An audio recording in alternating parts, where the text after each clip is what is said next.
First there was the Ceed, and that was launched about 2 years ago. We loved its new look, the whole new look of the Kia brand, but we thought it was a little bit overpriced for what it was.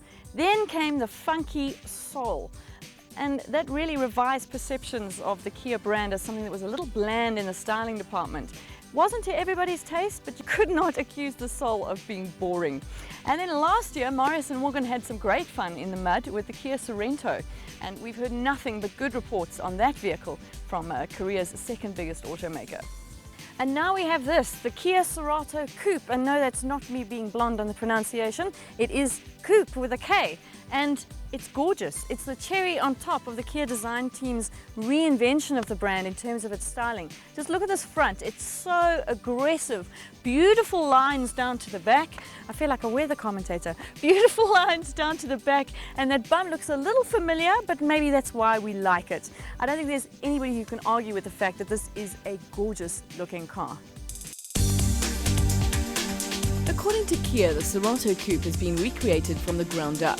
It takes the best parts of the Cerato saloon and combines it with a masculine coupe style that stands out in the car park. You may not notice it at first glance, but it will eventually grab your attention and keep it.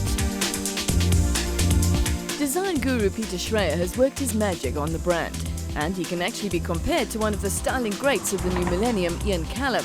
Remember a few years back when nobody wanted a Jaguar because they were dreary and outdated? Callum changed everything, and so did Schreier. They've taken all that sporty styling from the exterior right through into the interior as well. You've got beautiful piano black inlays here, you've got red lighting on your dials which gives it a really sporty feeling. The steering wheel as well has got red stitching on it. It's definitely a plush interior for a car of 200,000 rand. To further enhance the sportiness of your coupe, Kia has made a range of sporty colours available to the consumer. With names like Santorini Blue, Titanium Silver and our own Racing Red, you can at least give the illusion that it can keep up in the fast lane.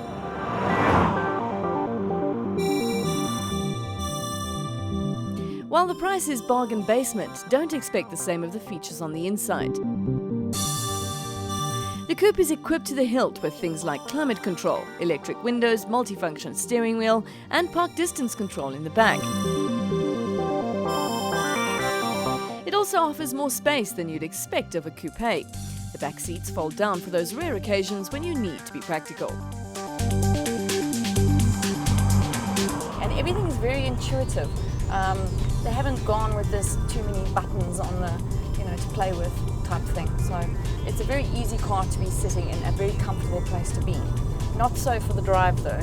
The suspension is a little hard. Sporty they might have been going for, but they got hard instead.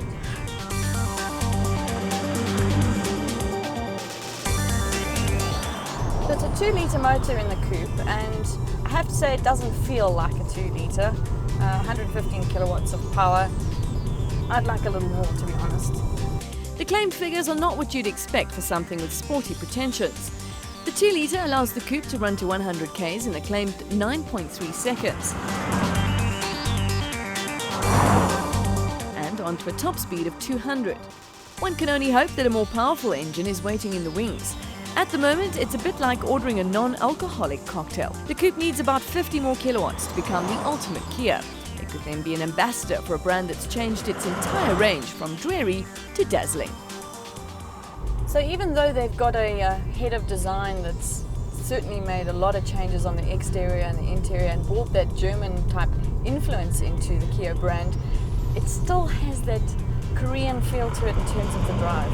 It's just not as tight as your German brands are. Hopefully that will come. They've got the styling right now, they've definitely got the design right. Let's hope they can do something with the drive on the next iteration.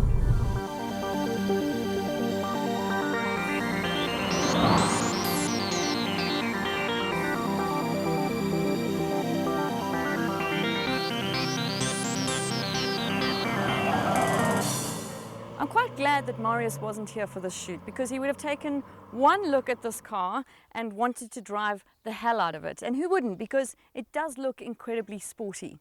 That's not one of the adjectives though that you would use to describe this car. But at just over 200,000 rand, it's one hell of a car for the price that you're paying.